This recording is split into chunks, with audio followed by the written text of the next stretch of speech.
What's up, ladies and gentlemen? Welcome back to my episode, Virtual Wholesaling Podcast with Antoine Campbell. It's episode 10 already. Like, we're going to be pushing full steam ahead. The next few episodes, we're going to get really granular and deep into a lot of things that most people will have to pay $20,000, $30,000 for a coaching program just to even have access to this information.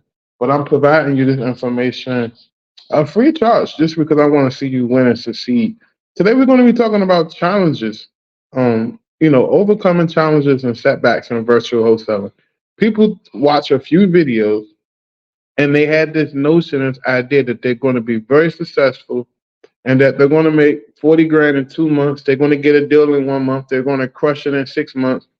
Well, they had no actualities of the challenges that's going to rise in their business. And we're going to get deep into that, right? Um, if you're brand new and it's your first time listening to the podcast, do me a favor, give us a 5-star review, share this with 2 to 3 people you know, like, and love, and then head over to Instagram and follow me at CEO929. And if you need services, we'll get to that at the end of the podcast, what we can do to help you and how we can help grow your business.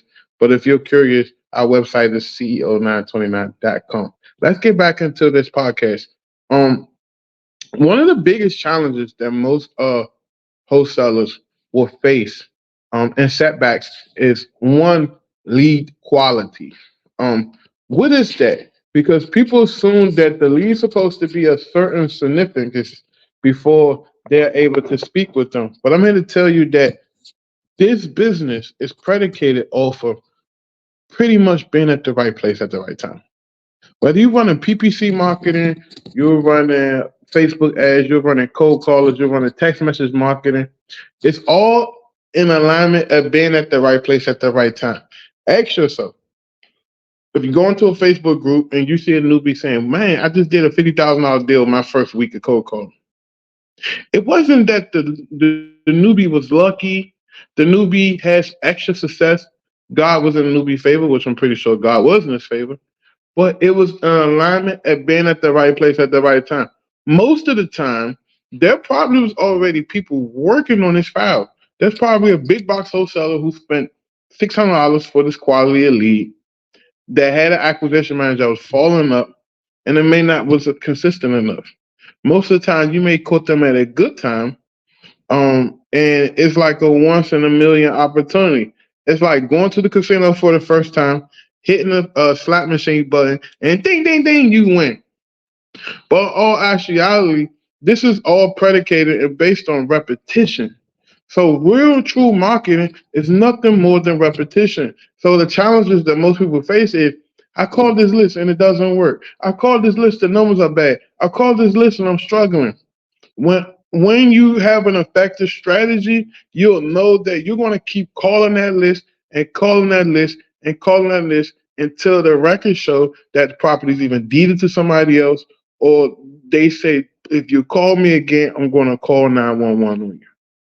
That's when you stop following up with people. Even when they pass away, that's a good list to call. People that pass away that own multiple properties, it's probably one of the most effective lists you can call. What you have to do is figure out who's next in charge. Is it the wife? Is it the cousin? Is it the son? Is it the brother?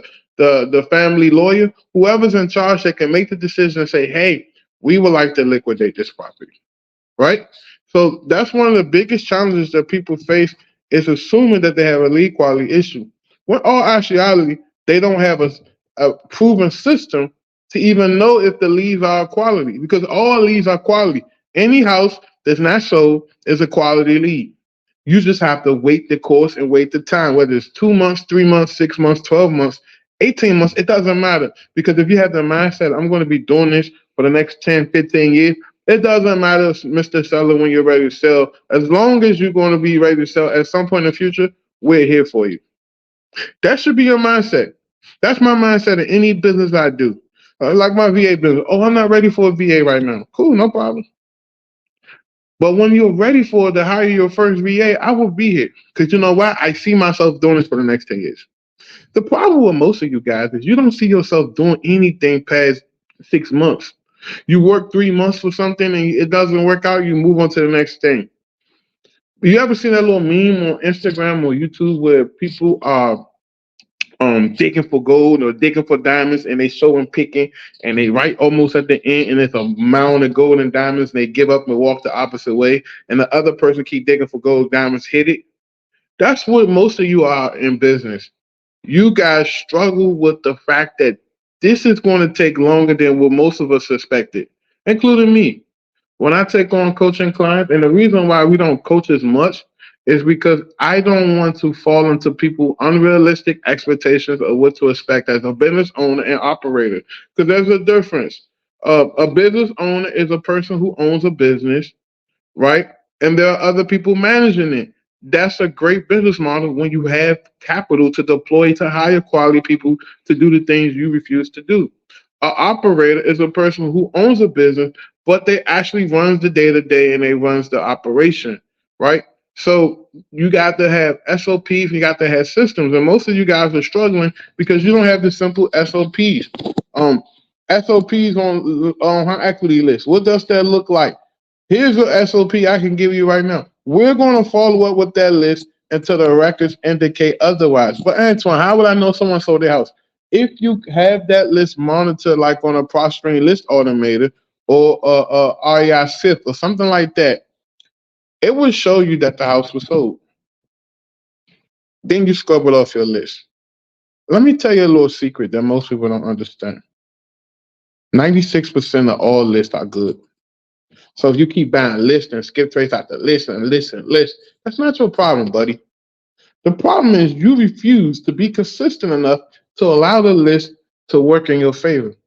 And the only way it's going to work in your favor is being at the right place at the right time. No one knows the hour or the day that someone's willing and ready to receive and accept a cash offer. Only thing you know is I need to be consistent in my follow up. I need to talk to people. So that's the biggest challenge um, that most people are going to face. Another challenge is dealing with difficult sellers and understanding how to work with them, understanding how to solve their problems. Listen, when you're talking on the phone with somebody, it's not about you no more.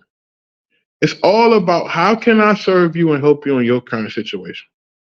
What could we do to get you across the hump to serve you and help you on whatever you got going on? So when you're talking to a seller, be nice, be polite, agree. I'm so sorry to hear that. I completely understand. But once you understand these sales tactics, people are not going to be as difficult as you'd imagine. Maybe they had a bad dealing with a bunch of newbies. Maybe they had a bad dealing with a relative. Maybe they got beat before. Maybe they got burnt before. Maybe their parent they've been down this road before and they lost someone in their family and they've been through probate and they understood how divided it made the family. So you guys gotta consider these things when you're talking to people and making your offer, right? So when you're making an offer, your offer should do one thing: solve the problems and the objective that the prospect is facing so they can move forward. If a person said, hey, I would love to sell, but get out your pen and paper and write down what are the buts. How can I make the buts beneficial to both me and the seller? I would love to sell, but my credit bad. I have nowhere to move. I have nobody to help me move. Um, and I have no way to afford another house because I can't qualify for another house. Okay. Now this is that what the seller told you is your objective, how to present your offer. Hey, Mr. Seller, based on my offer, you're going to be putting about 130,000 in your pocket. Rent. I checked rent here in the Cleveland, Ohio area. It's right around $1,000 a month. So literally, if it was me, I would pay my rent up for 2 years or set the money aside for 2 years. The other $110,000 or $105,000, I would do something constructive with. I wouldn't spend a ton of money. Now, based on the offer I'm giving you, I'm going to supply movers for you. They can move you up to 50 miles. They're going to box everything up, put it in a U-Haul truck, and move up to 50 miles, whatever direction you want to go. Also, I got a list of property management companies that work with people with challenge and second chance credit. I called them and told them I have a client that's willing and open to putting down 12 months rent in exchange to get a secure lease. See, most of you wholesalers and most of you aspiring wholesalers don't want to do that work. See, wholesaling is nothing more than a concierge service. We are an alternative to the MLS. If you don't want to go traditionally dealing with a realtor and dealing with sellers and dealing with all the headache, we're here to help you. In exchange, we're going to make some money in the process, which it should be expected of you, and it should be expected of them that you're going to make money. Um, Also, navigating through legal hurdles. So you might want to get a good lawyer on your team. When I say team, I don't mean actually going out paying them. I just mean putting people in place that when you need them, you're going to use their services over other people. In exchange, you can pick up the phone and have quick little conversations with them, and they won't even charge you because they're already looking for your business. So I don't mean take a lawyer and make him your personal Q&A person. That's what ChatGTP is for. That's what Google is for. Don't ever pick up the phone and call someone and waste their valuable time before you try to mitigate and conclude the questions you have within yourself and your tools and resources. So if you didn't chat GTP, if you didn't Google it, if you didn't look it up, if you didn't go on Reddit, look it up, if you didn't check other search engines, Yahoo, Bing, if you ain't go through all of that first YouTube videos and get a definitive answer to your questions, then you go to your team or your experts or the people you're working with to try to get the question answered. You don't want to become abusive of relationships where people feel like you're benefiting from the relationship more than they're benefiting from. And now they don't want to work with you, answer the phone, return your calls, deal with you because they feel like you are a low value customer. I won't ever want to be perceived to anyone I work with as a low value client. When I call them and I'm ringing my phone, I want people to look, oh, Antoine called me. I know there's a money maker opportunity. Let me see what he wants because he never wastes my time. So you should never waste people's time if you want to be a host. Don't try to ask a million questions to people. If you want to ask a million questions to somebody, hire them. Say, hey, Mr. Seller, I'm working on this deal. It's very complex. I'm going to make a lot of money. Is there any way I can borrow an hour of your time? Now, when you borrow an hour of their time, they may charge you between $100 to $500. Be okay with paying that if you're going to make $30,000, $40,000. See, the problem is most people don't want to invest in themselves because they truly don't believe in themselves, right? So if someone says, yeah, I get on the phone with you for $200 for 1 hour, you guys get on there and you don't know what questions to ask. You didn't write down anything. You're not having a quality conversation. You just Bluetooth $200. But if you get on there and you wrote down 15 premium questions and you got everything charted out for the next hours, you can literally get all your questions answered and get everything done. And that $200 is beyond valuable because now you can take this information you learn and can multiply and use it for other transactions. So that's why most people see all these different challenges in real estate wholesaling as challenges is because they're not tapping into their critical thinking skills. See, if you most great wholesalers are very sharp on their feet, they're very decisive, and they have great critical thinking skills. Um, the people who just get lucky and do deals here and there, they're very emotional driven. They're driven by what things cost. They're driven by uh, results, and they're driven by numbers. And they should be driven by uh, consistency. Consistency is the only thing that's going to make you money in this business. Not no dollar, not no phone numbers. You can literally call a list, and if 40% of the list got bad phone numbers and the other 60% of the list got good numbers, you're going to get money. You're going to make money. See, we're worrying about the 40 more than we worry about the 60, and we're taking an hour with the prize, and that's the reason why we're not making money. Now, if you want to get better and you want to grow your business, follow everything I'm saying to you. If you feel like we and me myself, particularly my team, it's the right people that's going to help you and growing your business and take you to the next level, I strongly recommend you book a call with us and go to CEO929.com. That's CEO929.com. Book a call with me to see what we can do. We have an amazing program called Business in a Box, where we come in and we start your entire operation from A to Z, give you all of our SOPs, give you all of our trainers, all of our courses, all of our scripts. We provide you with the trained VAs. We help you with the software, everything, all for $5,000. Why am I telling you the price? Because I don't want you going to call if you're not 100% sure of yourself and your commitment to the price and the program.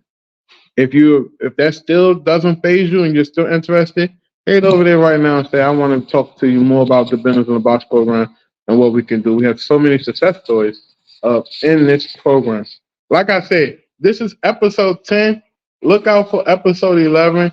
Do me a favor, leave us a 5-star review on whatever platform you're watching. And if you love this show and you feel like you got some type of value, screenshot this episode and tag me on my stories at CO929. If you do, I got something very special for you. I appreciate you guys. I see you on episode 11. It's your boy, Antoine Campbell with the Virtual Wholesaling Podcast. Talk to you soon.